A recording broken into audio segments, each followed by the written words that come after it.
Viewers, কেমন আছেন? আল্লাহর রহমতে সবাই ভালো আছেন।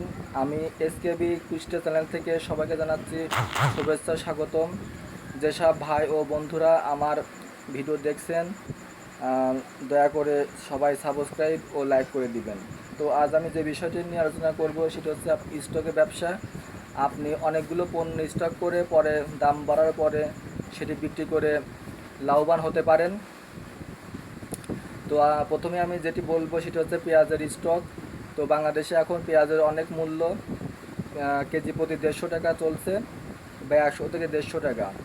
তো পেঁয়াজের মৌসুমে আপনারা পেঁয়াজ 2 মণ, 5 মণ, 10 মণ, 20 মণ, যার যেমন টাকা আছে আপনার পেঁয়াজ স্টকে রেখে যখন দাম বাড়বে তখন সেটি সেল করে অনেক টাকা লাভবান হতে পারেন। তো যারা ঘরে বসে আছেন, ভাবছেন যে আমার একটি বিজনেস আছে, আমি চাকরি করি, চাকরি করার পাশাপাশি যদি আপনারা স্টকের ব্যবসা করেন তাহলে দেখবেন যে কয়েক মাসের পরেই আপনারা সেখান থেকে কিছু পরিমাণ টাকা আয় করছেন। মানে যে যেমন টাকা স্টক ইনভেস্ট করবেন তার তেমন লাভ চলে আসবে।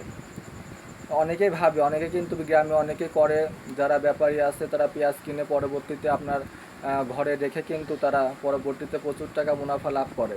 তো আপনার ঘরে বসে না থেকে এই আইডিয়া যদি খাটান তাহলে দেখবেন যে আপনিও কিছু পরিমাণ টাকা এক সময় মুনাফা অর্জন করতে পেরেছেন। তো যেসব বন্ধুরা বসে আছেন, অবসর সময় কাটাচ্ছেন বা যে ব্যবসা করছেন তার পাশাপাশি যদি আরও ব্যবসা বাড়াতে চান, আরও টাকা ইনকাম করতে চান, তাহলে অবশ্যই স্টকের ব্যবসা শুরু করুন। ভাই ও বন্ধুরা, যদি আমার কথায় কেউ কষ্ট পেয়ে থাকেন তাহলে ক্ষমার দৃষ্টিতে দেখবেন। তো সবাইকে সালাম জানিয়ে আমি আমার ভিডিও শেষ করছি। আসসালামু আলাইকুম।